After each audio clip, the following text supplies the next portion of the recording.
on blast. The security breach is here, Sheldon, and neither one of us correctly guessed what it was. I'm John Chidley Hill.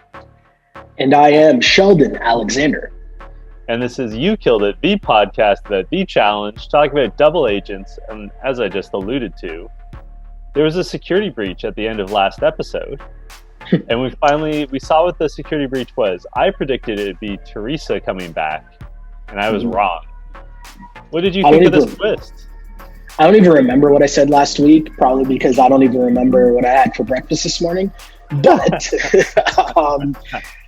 the twist was interesting because I think it was a really good twist in terms of making it a double elimination and obviously adding, the layer where CT and Big T get to determine the matchups essentially. My one issue, and maybe this is just because we do the podcast where we're breaking down every single angle and, trying to be too smart with it or whatever. So there are moments like this where I didn't get to enjoy it as a fan, if this makes sense, because all I could think of was, wait a second. It seems kind of fishy that the producer set this all up for CT to basically control his own narrative, getting a skull. And I don't know how I feel about that. And again, I don't know if that's the case. I have no idea if that's the case. I have no idea if they were planning to do this week, regardless of whoever would have been making said decision. We don't know that. We'll never know that. I'm just saying it's kind of fishy. Speaking of fishy, what a segue. Oh my God, I'm proud of myself. So last week, as I finished editing last week's episode of You Killed It, I got messages from some of our listeners. Okay. I regret I am not as prepared as I should be. I don't have okay. That's okay. I'll buy you some time.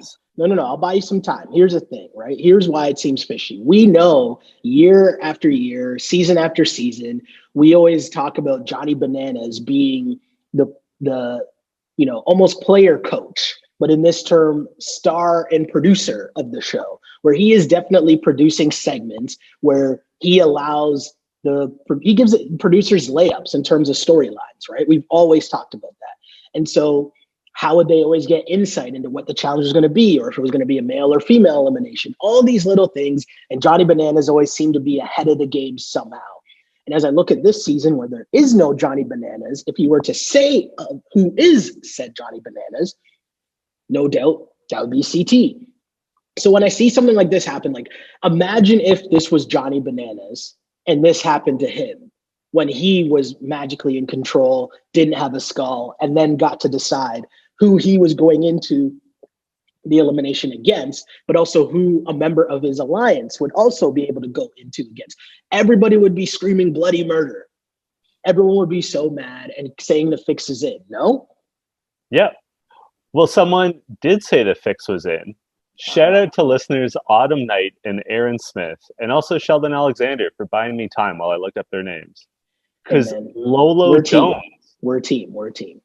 Lolo Jones said that it was fixed. Did you see these? I did not see this, but I can't Lolo. Yeah. Okay, let's go. Lolo said, she tweeted, MTV The Challenge forced me to quit. And that is facts. I've never quit anything in my life. Heck, I'm one of the oldest Olympians because I don't quit. I was pulled aside before the show and told to make it look like I needed to leave. The last challenge also was staged. CT and Big T technically did not win. There was a drop zone and they were not in the parameters. Once I realized the producers can change the rules to fit who they want to win, I was still willing to stay and fight. There are so many secrets that are not known to the viewers. Hope that people remember the challenge is not a real competition. It's a TV show. They do not show the full picture, but what is entertaining. So before you write hate messages, know you are judge and jury without full evidence. A few things. One, it's Lolo Jones, so I have to consider the source here and not look at this person as a credible source because they are, let's just say she has a high sodium diet cooking, right? hella salty is Lolo Jones. So I can't really take her word for whatever. I do think there would be other people that would be upset if that was the case and if that did happen, and other people would be complaining about it as well, would be my guess. But the flip side, and I guess the reason why we do this pod and why we like breaking it down the way that we do, because it's a reminder that this is a TV show. And with it being a TV show means we're here to be entertained. And I can say all these things, but at the end of the day, that was an entertaining twist, right? It was a great twist. It was a great job by the producers to make a season that was kind of just chugging along, like, yeah, we're here. Okay, cool, stuff's happening, but not really. And there's kind of some drama, but not really. Like, it was a good twist to add some sort of drama to the show.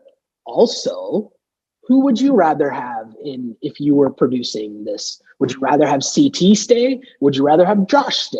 Like, just from producing a television show, all of these things. And so Lolo is right in the sense that the producers do change things, because that's what television producers do, right? They change things to make it more entertaining for us, the viewers.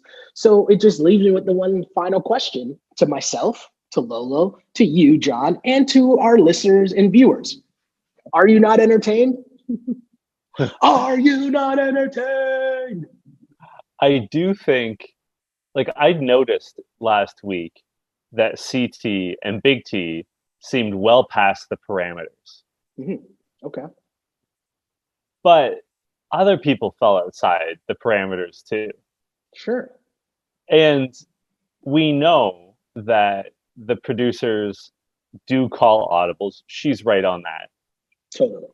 But even she almost tattles on herself there, saying, I never quit, but I was asked to quit, so I quit. What, Lolo? It's pretty obvious that what happened was that she is embarrassed.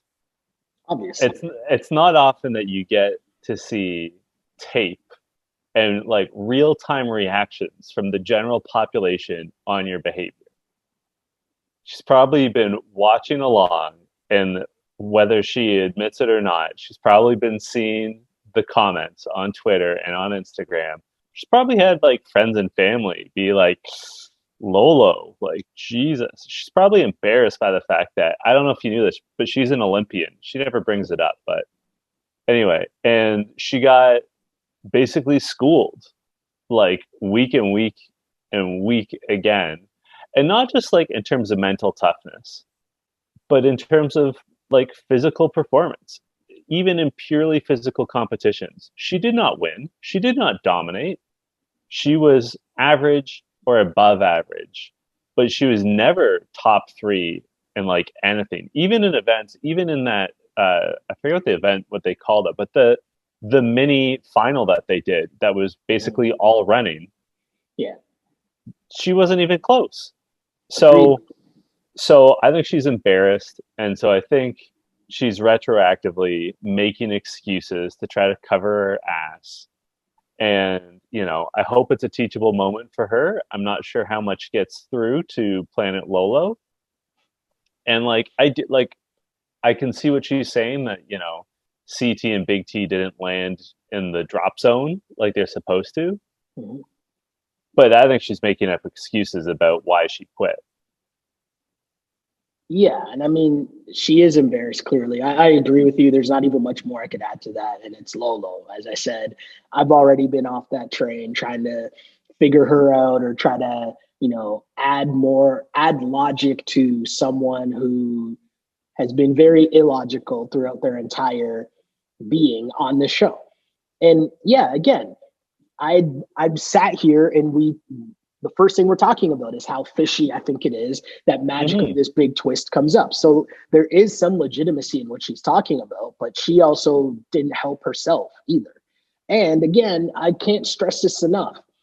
I don't do this podcast or do a podcast like this for Survivor, right? I don't do a podcast like this for Big Brother. I don't do a podcast like this for whatever other reality shows are out there that I might watch. I do it for The Challenge because they do a great mix of producing, right? A reality competition. And having this twist out of the blue in terms of keep changing the rules as you go along so that the cast is on their toes as well is great. And still, at the end of the day, it was big drama for Devin to pick Darrell, because I don't know if everyone thought that was going to happen.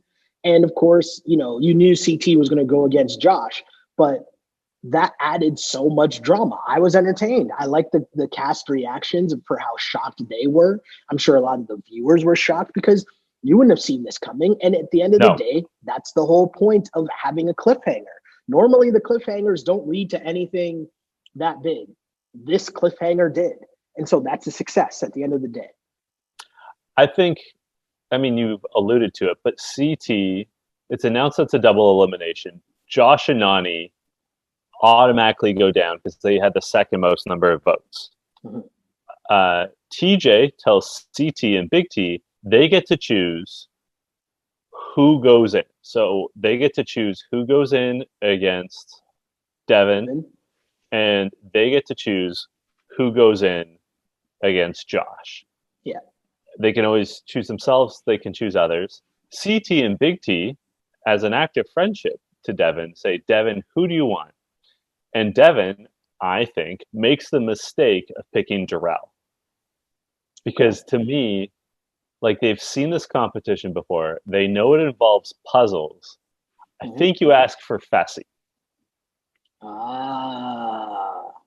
Because you ask for Fessy because I know Darrell voted against, or did not vote the way that Devin and CT wanted him to, but he's not an official member of Big Brother, the Big Brother Alliance. Fessy obviously is. Fessy is not as intelligent as Darrell. I don't know why. I was just going to couch that in nicer terms, and then I just leaned into it and just straight up said. No, it's fine. I'm pretty sure Fessy would acknowledge that.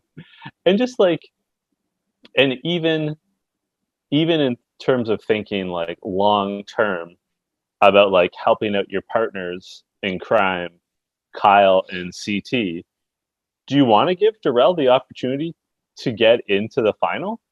No, you do not. Nobody wants CT and Darrell in the final. Mm-hmm. So I think Devin blew it here by calling down Darrell, but he gets his wish. What did you think of Devin's decision? So I thought his decision was interesting, right? Because it was basically between Leroy, Fessy, Kyle, and Darrell, essentially, right? That's who he had to pick from. He's not going to pick Kyle because that's his boy. He's not really going to pick Leroy because it really doesn't serve much purpose, right? But I didn't really consider Fessy, but you convinced me for sure. And I think upon further review, taking a thought on that, you're definitely right. Because here's the other part of it. If you're Devin, you're only going to be confident in something that involves a puzzle. Check. If you're trying to take out Fessy, you're only going to really be confident in taking out Fessy in something that involves a puzzle. So the only reason I think this might make sense is because maybe in the back of his mind, he wanted to give Darrell a chance to get a skull. Yeah. Right. And say, hey, well, if I just lose to Fessy and then I go home, well, then Darrell doesn't get a skull. And I don't know what their relationship is. Clearly it wasn't they're not friends, but they're not enemies either. Right. There seemed to be some level of respect, and Darrell's an OG, so he's not fazed by Devin talking shit or whatever. But I think maybe Devin would rather have lost to Darrell. He would be okay going home losing to Darrell than he would have losing to Fessy. I think that probably ego-wise would have hurt him a little more, right? If he loses in a puzzle to an OG like Darrell, okay, cool. But if he lost in the puzzle to Fessy, that'd be another level of embarrassment, I think. So maybe that was what was behind his decision. I'm not sure. That's a fair point. And Devin's so spiteful and hates the Big Brother Alliance so much. It's entirely possible that his thought process was, I'm probably going to lose. I don't stand a good chance of winning the final. But you know who could take money out of Big Brother's pocket? Darrell. Right? Sure. So maybe part of his thought process was, let's stack the deck against these people I hate and just keep them off the podium. Mm-hmm. I think it's possible. And then of course CT picks himself to go in against Josh, which I mean, obviously is the right move. Yeah. And our guy CT is super hype to be going in against Josh. So let And me ask you something. Did you yeah, think if you're giving a percentage that you would give Josh's chances of winning when you saw that matchup, what would you set it at? 5% chance. I I literally wrote down no chance Josh wins, none, zero. Just like a puncher's chance. You know, like Shaking my head because I was like, here's the problem. We know he's not good at puzzles, right? Like we know that. So he was going to struggle if he even got to the puzzle, which I mean, we know that he didn't. But the other part is to swing on that apparatus, you need such a level of coordination that we know Josh doesn't have. It's all coordination and balance. And we know Josh doesn't have that. So I was just like, this is just two things that are just not in Josh's favor at all. I mean, I don't know what would have been in Josh's favor at all. Maybe going against Leo again. Is that who he beat? Oh no, Michi. That's who it was. Michi. Sorry, Leo. My bad. My bad. I think Leo would do better than Correct. Josh at this. Correct. Leo would be awesome at this. Yeah, definitely. But yeah, I thought he had zero chance. So I was excited to see Devin versus Darrell because that one I was kind of like, this is interesting. Like this could flip the house. And it was close. It was. It was. And I don't know if it was editing, but they did a good job of making it seem like, you know, both were struggling with the puzzle because Darrell got out to an early lead. He got to his pieces first. And then after he got to his pieces, it turned to Devin, and Devin wasn't too far behind. And it was just a race to finish the puzzle. And, yeah, you know, Darrell, I had no idea. The way that they edited it was really good because I had no idea who was going to win at any point.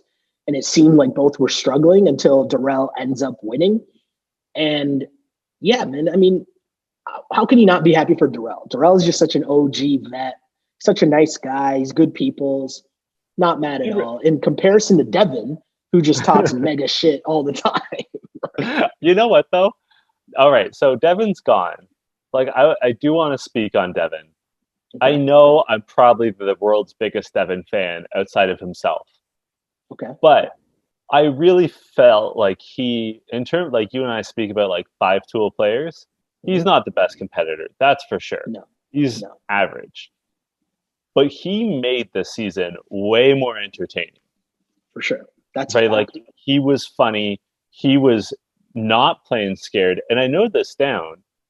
He could have made a more scared play. Like the fact that he called down Darrell, like at least he's not afraid to go against someone who has a great track record.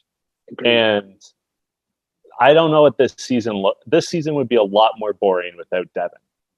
And if he learned to like rein in his impulses a little bit, he'd still be on the show, right? Like he was his own worst enemy, maybe his second worst enemy after Josh. I love how much he chirps Josh in the 20 minutes they were on this episode. But I wanted to say about Josh, I noted down that like CT, when he's like leaping off the podium, looked like a fucking superhero. Yeah. Meanwhile, Josh looked like a baby learning to crawl. Like the difference in like they're roughly the same size, certainly in terms of height and weight. I think CT's a little more muscular, but the difference in athleticism and agility and composure. I mean, the fact that CT was purposely holding on to his pieces and dropping them all in the same spot to save time. Like, that's just like I said, the presence of mind. Meanwhile, your guy Josh, some of his best friends in the house, like in confessional, are like, listen, Josh is emotional. Josh does not gets flustered easily. Josh does not do well with surprises. Like all the things that happen all the time on the challenge are not Josh's forte, right? Doesn't do well with surprises. Doesn't do well with tension. Doesn't do well in emotional situations. Like he's so poorly suited to this show. So yeah, it was a rout for CT. And another thing working against Josh was that we knew CT was going to win and have more episode because we had seen the argument between CT and Big T that comes later in this episode. We'd seen it on the like coming up on the challenge previews. Mm-hmm. So like they weren't even going to hide the fact that CT was about to dummy Josh. Like there's no working a way around it. Yeah, no, definitely. And the things that stood out to me was, you know, Devin talking shit, Karma's a bitch, you know, all that stuff. But also the way that the karma worked, that Devin talked so much shit, had the perfect storm for him to actually win, but that wasn't enough to beat the karma as he still lost in a puzzle, which was basically his only chance at winning. So that to me was interesting. But again, I don't knock him for taking that shot because I think it was a good move, because no matter what happened next week, someone was going to try to call him out to try to get his skull anyway. Mm-hmm. So, you know, why not take that shot against Darrell now? So I'm not mad with that. And I also enjoy the fact that Darrell said that he's an OG. He's not fazed by the shit talking. He's good. Josh has mentioned. I mean, you're right. I wrote that CT looked like he was a stuntman. Like on one of the shots where he just like gliding through the air in super slow-mo. It looked pretty cool. Also, I loved CT's pro tip, right? Mm-hmm. Where it popped up on the screen. He's like, drop the puzzle pieces all in the same place so that when you're done, you're not running around trying to find your pieces. That seemed so obvious, but yet nobody else did it. So I thought that was funny. It's easy to diss Josh, and trust me, we've done it all season long, but I don't think anyone was going to beat CT. I really don't. That's the thing. So CT is the total package. Yeah. Arguably more so than any other competitor in the show's history. Yeah. Like it would be hard because like fair. Even weird things like eating gross food, mm-hmm.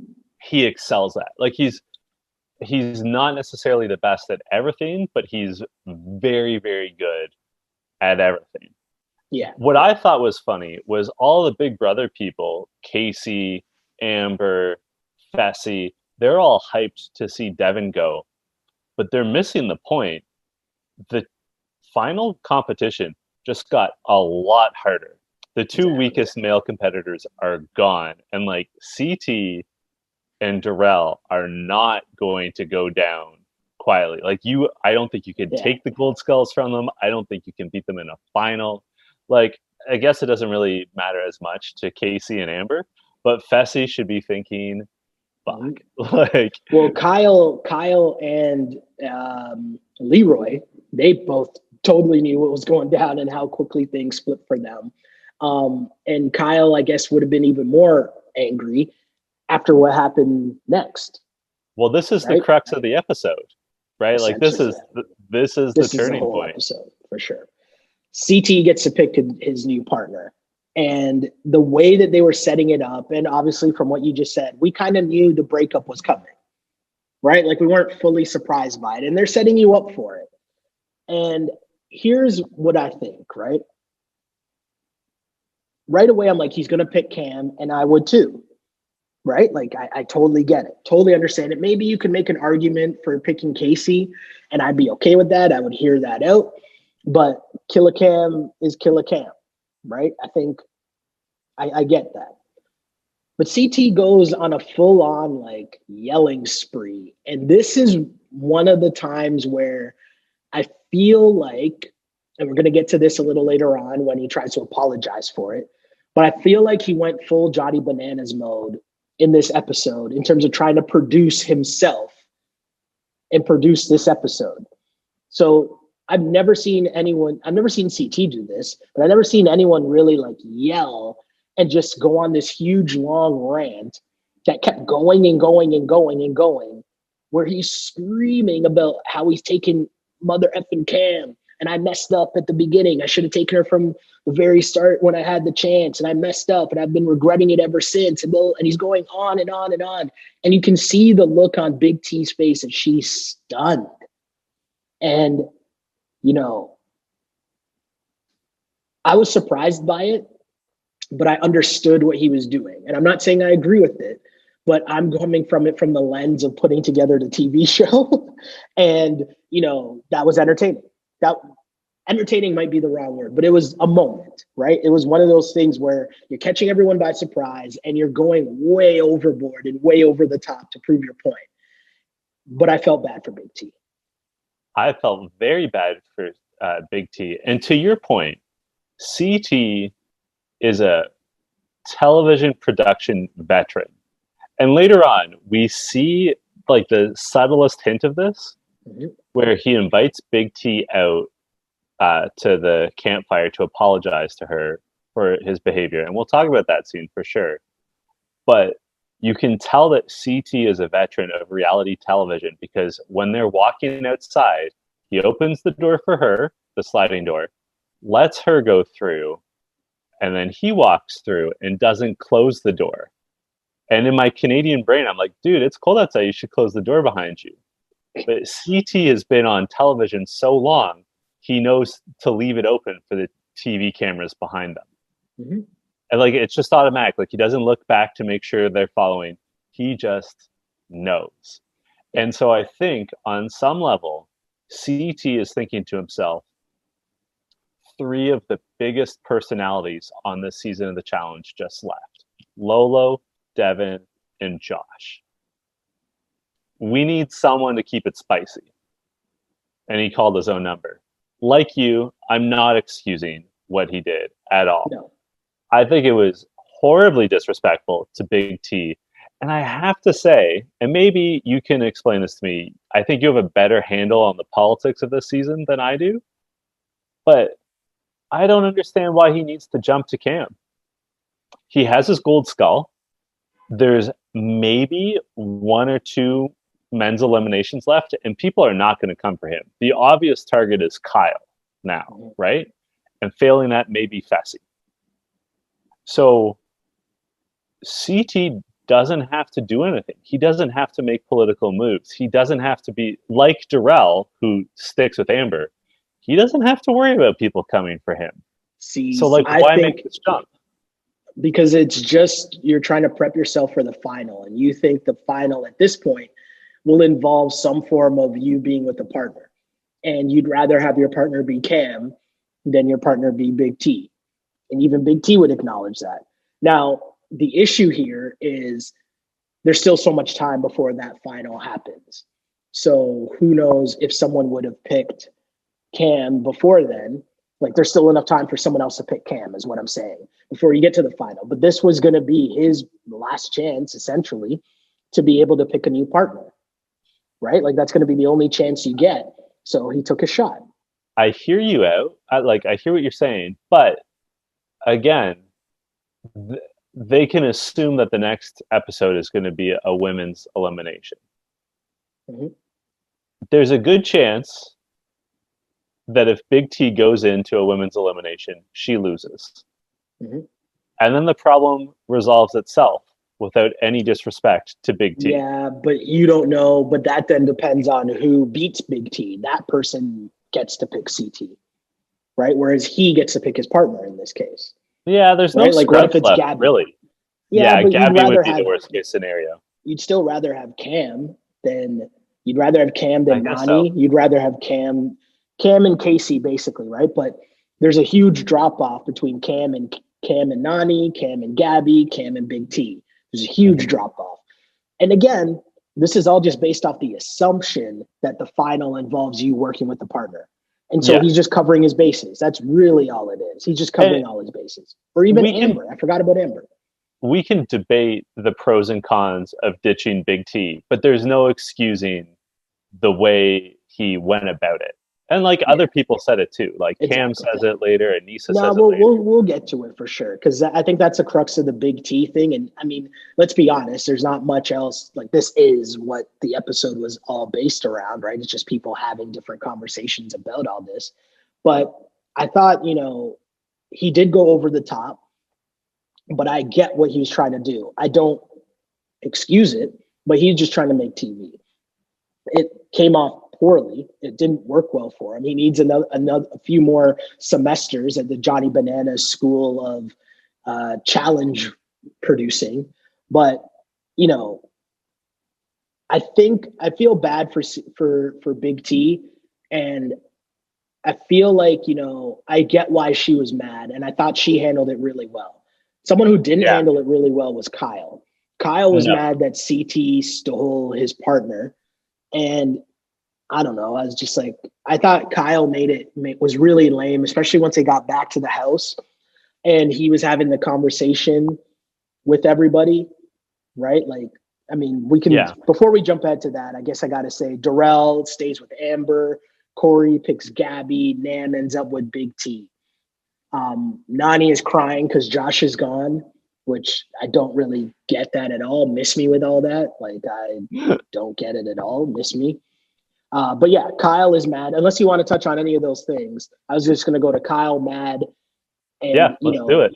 Darrell was right? Because Darrell, who remains the voice of reason in a lot of these confessionals, he's just like, come on, man. Like, how are you mad at CT for taking her when you took her from someone else who was partnered with Cam, right? That's just how the game goes. That's a fact. And Kyle's out here talking about how he was the king of the game. And it's like, were you?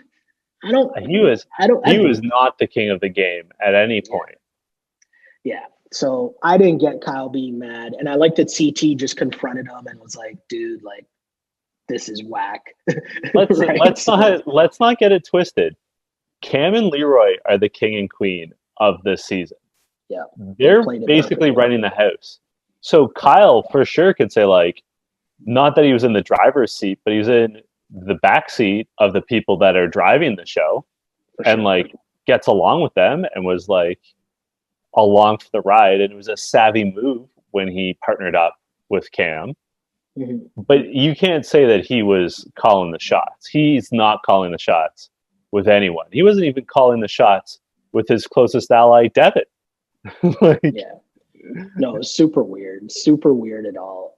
Totally. And I don't even get why he was that mad. And I love Cam. Cam was just like, leave me out of this. Blah, blah, blah. Like, he's like, Cam, were you going to do that to me? Or were you mad that I was your partner? And she doesn't answer. She's just like, leave me out of this. Leave me out of this. Which was perfectly diplomatic. But yeah, Kyle, whatever, get out of here. Nam's back. We know that's a thing. And we knew, like, they've been setting this up for, I want to say 2 episodes now. No, like, we kind of knew where this was going with Nam. Yeah, and I have to give Nam credit. He did really well given how sore his back was. Yeah. I mean, he ends up being ruled medically ineligible to compete. Mm-hmm. He's obviously a very different sort of character for this show because he is quiet. He's respectful. Mm-hmm. He's not a particularly flashy person, but I like him. Like, and I'm sorry how his season played out. I'm sorry that he had Lolo as a partner, and I don't feel we saw his full potential. I'm sorry that he's going out with an injury, and honestly, I'm not sure that he's going to come back on the show. Like, I don't know how much he's going to say, oh, I loved this experience. No, I can see that. I agree with you. But I liked him a lot. What did you think of his rookie season and potentially only season? I'm with you. I don't think he'll really come back because I don't think the experience was really that good for him, or even from a viewer perspective, right? Like, him in that position where he was arguing with Lolo was not a good spot for him at all. I think, if he was partnered with Big T from earlier, I think that would have been really cool because we would have seen a different light. We would have seen maybe the nicest partnership ever, and maybe could have been like a fan favorite because everyone would have been cheering for them because they're just so nice. But him being paired with Lolo and him being forced to like be on defense the entire time because she was such an aggressive character, right? And listen, this isn't about Lolo being aggressive, because I feel like Cam is an aggressive partner as well. But I feel like Cam is aggressive, but still you're able to work with her. Where I think Lolo is always just constantly talking down or like blaming, whereas Cam is trying to lead, if that makes sense. You know what I mean? So they're two people who are very confident, very like pushy, but like leaders that you that in Cam you would want to follow, whereas Lolo not so much. I think that's a big difference between Cam and Lolo is that yes, they're both assertive, even aggressive people, but Cam's not irrational. No. Like Cam, I wouldn't even say that very calculated. She's very calculated. I was gonna say I wouldn't even say that she's there's a method to her madness because it's not madness. She's very direct. She's, as you said, very calculated. And like, you know, like Kyle's a goofball, but she and Kyle worked well. Whereas Lolo is very irrational, very illogical. And as we've said in previous episodes of You Killed It, Lolo, there's other stuff going on well outside the game of the challenge. Yeah. Cam, I think Cam outside of the challenge would just be a great person to hang out with. I think she's a very nice person. She's super focused and determined to win, but like, I don't think that's a reflection on her character, especially in real life. Yeah. And I think most importantly too, like look at how Cam made us think of Kyle, and then look at how Lolo made us think of Nam. What I mean by that is it made you not want to root for them as a squad just because it was so annoying seeing them struggle in their partnership. And that kind of sucked for Nam. So I agree with you. I don't think he'll be back. But I do hope Big T is back. And let's get to this because, you know, they go to the hot spring. There was no liquor dome, but they went to a hot spring. And, you know, part of that whole drama, before that happens, before they go, we see a scene where Big T's really upset. And she felt that she was being used by CT, and she didn't like the way that he did it. She thought it was wrong. But to me, and I'll go down saying this, you know, because as they get to the hot spring, CT sends her some champagne, which was a very nice gesture, I thought, because it's an olive branch. Like, obviously, he's not thinking in that moment, yeah, everything's going to be fine because I sent you champagne, but it's an olive branch. But also, what we've been talking about this whole episode, it's him producing a scene. Like, he knows what he's doing here, right? This is going to be a topic of conversation. This is going to be a segment. Cool. There's one thing I want to talk about, though, here about this CT, and because, you know, he sends her the champagne, and do we want to just go all the way to their campfire, or you want to talk more about the spring, the hot spring, which I thought was pretty cool? I only wondered, when are you and I going to go to a hot spring? Because I could use it. I don't know about you. I was going to say something, and then I just stopped myself. It wasn't even that bad. It wasn't even that bad, but it was just like, someone's going to be like, really? You went there? I was going to say, fuck it, I'll say it. I was going to say, can Gabby come too? But someone listening is going to be like, really? You went there? Seriously? Let's just go to the apology, or attempted apology. Yeah, I mean, okay. We've got a couple listener comments, so how about we start there to like stimulate our conversation.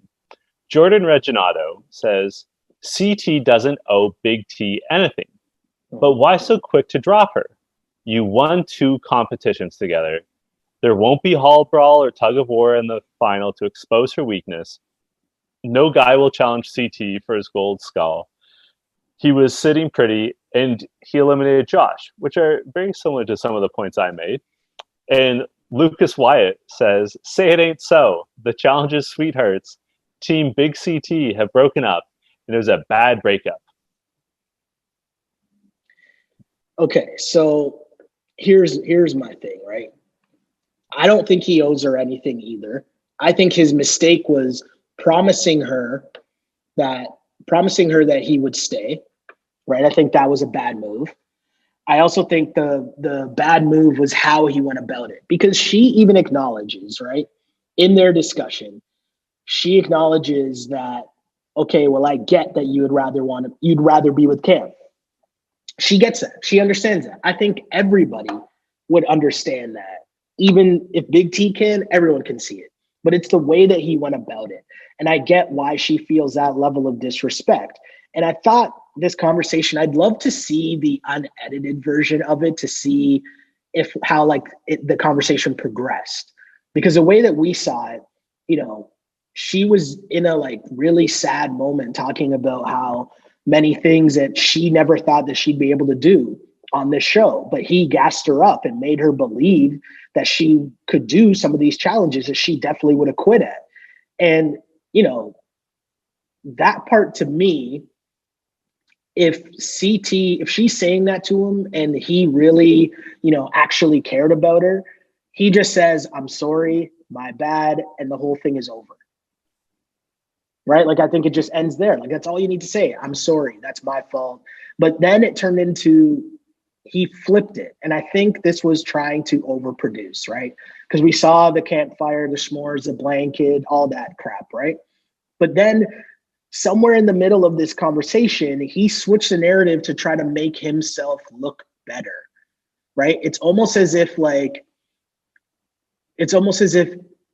he was afraid of getting the Johnny Bananas treatment of when Bananas turned on Sarah. And I bring that up because I literally just was watching Invasion and Rivals 3 with one of my friends. But it's almost as if he was afraid of getting that treatment, right? Because like he wanted to make the big move like Bananas, but he didn't want to get the, I hate this term because it's used so much in Big Brother, the blood on my hands, right? In terms of making the terrible move or making the cutthroat decision.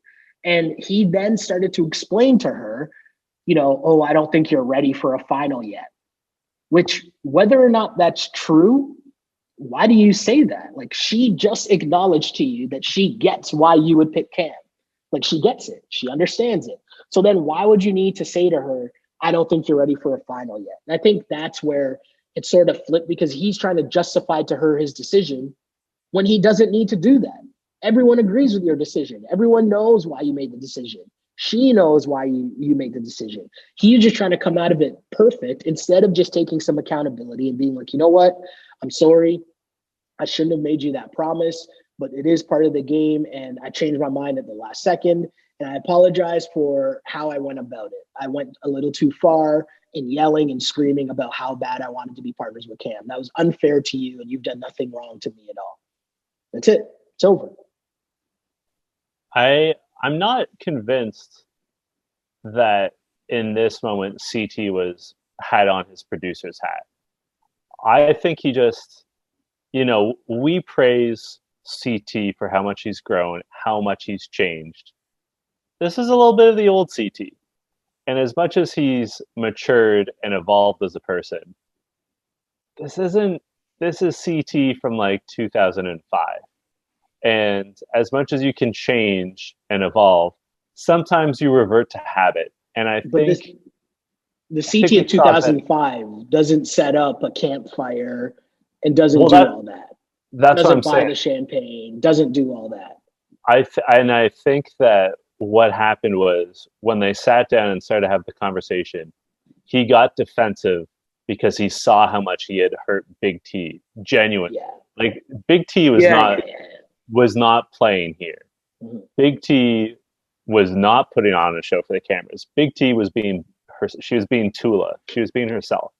Yeah. And I think he got defensive. And when he got defensive and embarrassed with how he behaved, in his words, the heat of the moment in the crater, he started to come up with these sort of excuses of, oh, I don't think you're ready for a final. And like trying to put it on her that, you know, she has to face her fears or whatever he was saying. And that's what I'm trying to say, is that when he got defensive, that's when he reverted to type, because that's what happens with people, right? Like when they're embarrassed, when they are upset, they turn into their less mature selves, right? Like they revert to their younger selves in a lot of ways. And like a big thing that I've learned to give like real life advice is, as soon as you're giving an apology, if you use the word but in your apology, it negates everything you said previously. Like if you're CT as an example, if you say, I'm really sorry that I embarrassed you like that and I was out of line, but, and then go on to say that, oh, I didn't think you were ready. That negates everything you said before you said but, or No, I agree. however, or whatever your caveat is. And I mean, it's such a, I'm disappointed in CT because, we've been gassing him up for years now since he really like turned it around. And like this was definitely disappointing, especially because Big T is so beloved. Yeah. And I'll say this, I thought Big T, in terms of like real life values and like character, I thought Big T came off very classy, very composed. I was impressed with her for standing her ground. I mean, here's this like huge guy, and like if you think about the power dynamics, like he's a white man shouting at a small black woman. He is like the veteran of all veterans on this show. He's got a lot of the power, and she's standing up to him and saying like, I don't accept your apology. What you said and did was unacceptable to me. I noted down, she even says, friends don't speak to each other like that. I won't let a so-called friend speak to me like that. And like, good for her. Like I was as disappointed as I was in CT. I was very impressed with Big T. And I think she can hold her head high with how she conducted herself in this episode and every episode. Like she always comes off just looking and sounding great because she has a lot of integrity. Totally agree with everything you said. And I think overall, CT, there's a world in which CT could have come out of this entire thing a winner. Like if he just said to her, let's say before the challenge goes down, listen, if I win, I don't know what I'm going to do, but I might end up going with Cam because this, that, and the third. And Big T would have understood. She might have been still upset, cool, but at least there was a world in which he could have told her what was going down and it wouldn't have ended up like this. And it didn't have to be about you're not ready for a final yet or all that. Like she knows, again, everyone knows that Cam would be the better partner for her. It was all just the way he didn't have to make it that embarrassing, his decision to take Cam. And that's the biggest issue with this. It wasn't even about the challenge. It was the way that he went about it. And for her, you could tell that she really felt bad because she let her guard down, right? She came in, as she said, she came into this not trusting anyone, not wanting to trust anybody, but she actually let her guard down with CT and saw the results. So for her to see herself accomplish all these different things, and then at the end have him still be like, well, you're not good enough, that would hurt. And I totally get that. Totally understand that from Big T's standpoint. And CT screwed himself because he could have come out of this looking so good and being someone that people would want to be partnered with going forward, like in terms of rehabbing, or losing some of that vet, oh, we need to get this guy out of the house thing. If he stays with Big T or if he handles the breakup a little bit better, think about going forward in new seasons. People would want to work with him because he proved to be a really good partner. But now you can't trust anything that he says, right? He's thrown into the books with Wes. He's thrown into the books with all those guys where it's like, you guys better hope there's enough OGs that you can partner with, or else you're going to be going home early every single year. So, yeah, I mean, CT, let's be honest, right? So the episode ended on a cliffhanger where they're showing like the next challenge, which is basically like, how would you describe it? I describe it like an escape room, essentially, an extreme escape room where you got handcuffs and all these things going on. Yeah, so they're in cells. It's called Survive the Night. Each team, each pairing is in a cell. They're handcuffed together, and they have to endure, air quotes, torture. So it's things like they're going to have to chug gross sour milk or whatever. They're going to have to do all sorts of stuff like that. They have to stay up all night. They don't do it every season, but every couple seasons they do a competition like this. Yeah.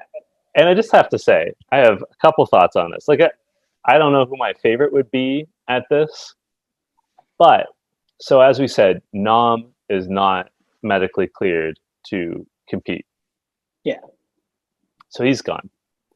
And that really fucks Big T because she still needs her skull. Mm-hmm. As a rogue agent, she can't compete in this. nor will she be able to compete in an elimination. Correct. So that sucks for her. And also, ironically, do you know who would have been good at this? CT and Big T as a team. Because it's all going to be about teamwork. It's going to be about teamwork, which they're great at. It's about determination, which they're great at. Like, again, I know Jordan pointed this out in his tweet to us, and I pointed it out earlier. Big T does not lack in effort. Mm-hmm. Big T doesn't lack in heart, and CT doesn't either. Nom doesn't either, to his credit. But it sucks for Big T that she can't participate in this, because this is a competition she could win. This isn't one where the biggest and strongest necessarily wins, from what we've seen. Right? Yeah. She just has to stay awake all night and like endure whatever. And I know Big T would cry and like struggle with it by moments, but she would gut it out, and she doesn't get to participate. So kind of tough for her. What did you think of what we're seeing from Survive the Night? What we've seen so far? I don't know what to make of it. I'm interested to see like just how grueling it ends up being. What are the other twists and turns? Because there's going to be twists and turns through it. I'm more so excited to see what it is, more so than I think blank's going to happen. Yeah, so it's really up in the air, and anyone could win, obviously. But like we don't really know what it is yet. So yeah. What was your line of the episode? So I'm kind of cheating here because I'll have two, but they're both related to the same time in the episode where the partners are being reshuffled. And it's after CT went on his whole long rant about how much he wants to be with Cam and he regrets not taking her from the beginning. And now he's happy and he's regretted it ever since. And every single challenge, he just wished he was partnered with Cam. And this is his chance to make it up to her. And he's so sorry. Cam, get down here. And then Leroy says, AOCT, she's still my girlfriend, eh? I thought that was awesome. And kind of along the same lines as Kyle then had to pick his partner. He just goes, Nani, I'm home. I thought that was funny. It's funny, like there was so much like real stuff to talk about this episode, but there was great one-liners. Like everyone was really on. I loved it when Anissa said of CT's skill with puzzles, he is nasty when it comes to shapes. I liked Leroy said to Darrell and Devin when they were like getting ready for the elimination to start, he goes, all right, fellas, who want it? Who want it? And Devin, very dry, looks at him and goes, well, I think we both want it, Leroy. Very good. I also liked at the very end, there's a ton that I liked, but at the end, Kyle and Nani are talking to camera, sort of like pre-competition confessional. And Kyle says, I'm not a stranger to a cell. I'm pretty sure Nani isn't either. And she gets really offended. And he goes, she's led a pretty screwed up life. Yeah. Pretty good. Who was your MVP this episode? I mean, people can say what they want, but the MVP of the episode, who killed it in this episode, it's CT. You can be as mad as you want for what he did and how he did it, but the point of the game is to win $1 million, and he got his skull, right? He was able to take advantage of the twist that was, I'm going to decide who I get to go in against, which was Josh, and he absolutely dominated that elimination. He got his skull. We can be mad about how he went about it, which I think he did go about it in a very terrible way. But at the end of the day, he got his skull, and he's now partnered with Cam, and nobody's going to try to get their skull from CT. And he's partnered with Cam, so they have a really good chance of winning the next two events before you go into the final. So at the end of the day, that's the point of the game, to hope that you have a really good partner heading into the final, and to, I think that's just the key. That's the point. I'm going with a completely different tact. I think, and I've said it already why, I think Big T is the MVP. Obviously, she's in a hard spot, but, there's things bigger than this show. And I think she has acted with integrity and continues to. And really stood up for herself. And, I think she has a lot to be proud of. And I don't like how things went down for her between her and CT. But I don't think that's on Big T. I think she should be proud of herself. Where can people find you on social media? You can find me on Twitter at Shell Alexander and on Instagram at Sheldon Alexander. And of course, we got the Twitch stream up, On Blast Podcast on Twitch and YouTube, Sheldon Alexander. Lots of stuff going on. Raps post-game show, basketball shows. Obviously, we got this pod going. Lots going on Blast Podcast Network.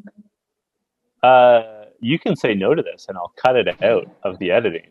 But do you want to tell people about your exciting career news? I know you mentioned it on Wrap It Up, but other people might be interested. Sure. I mean, I don't know. I switched jobs. I used to work on, it's weird because I'm thinking like most of the people that listen to this are American. So I'm trying to make this make sense to them. I worked on a show previously for the past 5 or 6 years that was basically like a version of PTI, essentially. So I worked on that show. That was a national show here in Canada on TV for the past 6 or 7 years. One of the hosts is leaving. Lots of stuff going on. But I took a new job to work on our Raptors broadcast. So basically every Toronto Raptors game that is on the network that I work for, I will be working as a part of that production team for the pregame shows and all that fun stuff. Well, congratulations. I mean, you and I have been talking about this for weeks, but I'm very proud of you and I'm very excited for you in this new chapter. You're very passionate about basketball and you've done a great job with the Wrap It Up podcast and the On Blast podcast. So, I mean, you deserve this and I'm super psyched for you. I mean, you knew that already. We've said this, but I'll say it on air too. So that people don't think I'm weird for being like, all right, anyway, here's my social media. No. I appreciate it, my dude. I appreciate it. And people can find me on Twitter and Instagram at jchidleyhill. And until next week, this was You Killed It. It's another one of those episodes where I'm not going to yell, You killed it. How about I do it? Let's see if I don't know that I can do it with your zest, but I'll try. You killed it. I don't think I'm as good as you, but it was okay. Hey, if we learned anything from this episode, it's that Big T tries a lot. Nothing wrong with effort, man. Nothing wrong with effort. Big C just tried a lot, so there you go. On blast.